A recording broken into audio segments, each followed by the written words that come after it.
Chapter 5 On the Mountain. Awoo! A mighty wind blew from Weira's mouth. It glowed with pale purple energy. Wherein Vulcan flew above the gale, escaping its blast, but the force of the wind sent Weira sprawling backward. Quilla jumped onto Weira. "Drake, climb onto Worm!" she yelled over her dragon's howl. "Worm can't fly," Drake yelled back. Quilla grinned. "He doesn't have to. Just hold on tight." Drake quickly obeyed. Weira's howl stopped for a moment, then she howled again.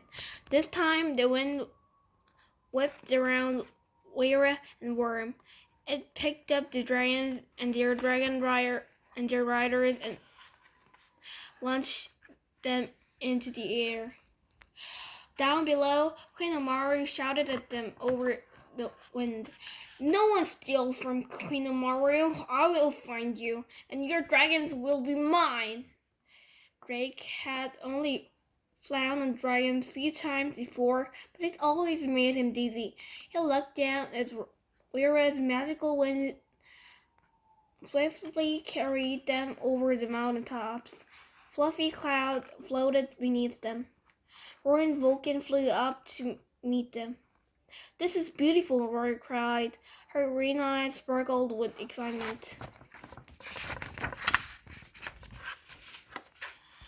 A few minutes later, Weira again gently sat down on one of the mountains. Worm and Vulcan landed next to her. "Weira says thank you," Worm told Drake as the wind dragon bowed her head at Drake and Rory. "We're glad we could help," Drake said, and he climbed down from Worm. He saw only rocks and low-growing plants. "Where are we?" he asked. Before Quilla could answer, happy cries filled in the air. 4 wind dragons flew down from the clouds. They circled the dragon masters and the dragons. Drake and Rory watched them, their mouths open in wonder. "This is the mountain of the wind dragons," Quilla explained. "Weira is safe here. The Queen's warrior can't reach her." Rory frowned. "How did she get captured in the first place?" Quilla looked at Weira. "May I kill her?" she asked, and the dragon nodded. "There was a storm," Quilla explained. "Weira shows me images in my mind. Heavy winds and rains carried her away from this mountain. She crashed and got hurt, and the Queen's warriors found her." She smiled at her dragon. "But Weira is better now." Weira smiled back, and she lifted up in the air and joined her friends, flying joyfully in the sky.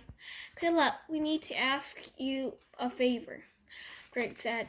"Like we told Queen Amaru, we need Weira's help."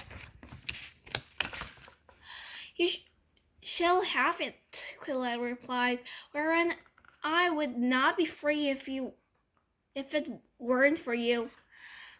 She whistled, and Weira flew down to her. "Weira, we need to go on a journey with our new friends," Quilla told her dragon, "but we will return soon." The wind dragon nodded. She flew back up to the other dragons. "She is telling them she will be back," Quilla explained. "When do we leave?" "Soon," Drake replied. He took out the magic meter tucked into his belt. "Griffith," he said, and the face of the wizard appeared. "Drake, have you found the wind dragon?" Griffith asked. "Yes," Drake replied. "Good," Griffith said. "I need you all to transport to Berlin right away."